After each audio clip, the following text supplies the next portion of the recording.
Your youth pastor wants to try a new small group format. So they write you an email, then they schedule a meeting, and then they wait for 3 weeks to get your calendar to open up. And by the time you say, yeah, that sounds good, they lost all their momentum. Now, this is a problem that's happening in a lot of churches where we've created permission addicts. Your staff used to be leaders, and now they're just kind of order takers. Somewhere along the way, we taught them that every decision needs approval. Now, this doesn't happen in every church, but I've seen it happen in a good number of churches. And if your church is one of them, you're listening to a great podcast today. This is the Healthy Church Staff Podcast, and my name is Todd Rhodes, one of the co-founders over at chemistrystaffing.com. Every idea needs a committee. Every change needs a green light from the top.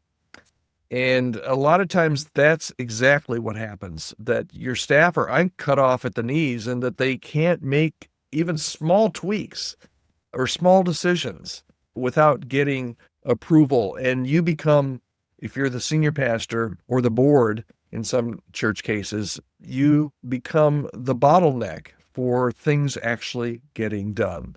So here's what happens behind the scenes. And this is really a slow death of initiative that I see in some churches. Your staff will stop bringing you ideas because, can I be frank with you? Your process is exhausting. Your staff stop innovating because it's just not worth the hassle. It's just easier to keep your head down and maintain. They start asking for permission for things that they should just be able to handle, like ordering supplies or scheduling volunteer meetings or changing the room setup. We've trained leaders to act like interns in some of our churches. They're not children. They're capable leaders. At least that's what we hired them to do. Now, listen, this didn't happen overnight, and it didn't happen on purpose. A lot of times, this kind of trajectory happens in churches when leaders get burned, when staff take too much freedom and do too much of making decisions on their own. And then you give them a lot of rope and somebody makes a bad decision and you get caught off guard and you get blamed for it. So all of a sudden you tighten that rope up. And the more you tighten the rope, the more you get to the point where people can't make decisions without you approving them. You probably just got in this situation because you were just trying to avoid chaos. You were trying to avoid the phone calls from people that were ticked about the decision that was made that you had no idea about. Maybe you got burned by a rogue decision. Maybe you inherited a mess from some loose oversight and you yanked on the rope, you tightened the reins. Now, permission culture kills initiative, but boundary culture creates confidence. Here's what I'm talking about, and here's the difference. Okay. Here's what permission culture says. Permission culture says, ask first. Ask first. Boundary culture says, okay, here's your sandbox. Here are the parameters. Here are the guardrails. Go build. Go do it. Whatever you can do that fits into this sandbox, as long as you're not going out of the sandbox, go for it. Your staff needs to know what they can do, not just what they can't do. So give them some decision rights. Tell your children's pastor, for example, you own programming for ages 2 through 12. That's your job, okay? This is your budget. Your budget limit is this amount. Now, keep me posted. As long as you stay in that budget, and as long as you're doing a good job with those programming for ages 2 through 12, you keep me posted. You don't have to ask permission unless you're going out of that sandbox, okay? You tell your worship leader, hey, Sunday mornings are yours, okay? Just don't surprise me with a 45-minute guitar solo. Okay? Tell your admin, handle anything under $200, handle it. If it helps people, do it. If it's more than that, bounce it off of me.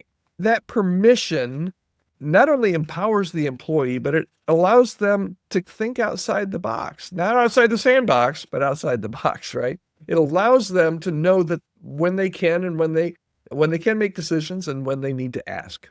Maybe it's time, if you think this is an issue in your church, and as you pulled that rope in, you thought maybe you needed to do that, but now it's extremely tiring because everybody's coming to you for every decision, and the weight is heavy. So maybe it's time just to, if you feel like you're in this situation, to do a permission audit, okay? Look at the last 10 decisions or just get out a sheet of paper this week or next week, since it's Friday, if you're listening to this on the day that it's released. Get out a piece of paper next week and write 1 to 10 on there. And then every time somebody comes in your office, every time you get an email or a text or somebody calling you on the phone, asking you for a decision, write that down. Write that down. And then look at the last 10 decisions that your staff asked you about. And then ask yourself, it's a simple question. It's a simple audit. Okay. This isn't brain science or brain surgery here. How many of those 10 decisions should they have just handled? How many times did you say yes, but just next time, just do it? That's your permission problem in real time. So here's your bottom line. And this audit might really help you to kind of get a grasp on how you can fix this for the future. Here's your bottom line, though. Leaders who have to ask for permission for everything stop leading and they start waiting. Your team, you hired them to lead and you want them to lead and they need to be able to lead. And sometimes we just need to get out of their way. Share this podcast if your church needs to hear it.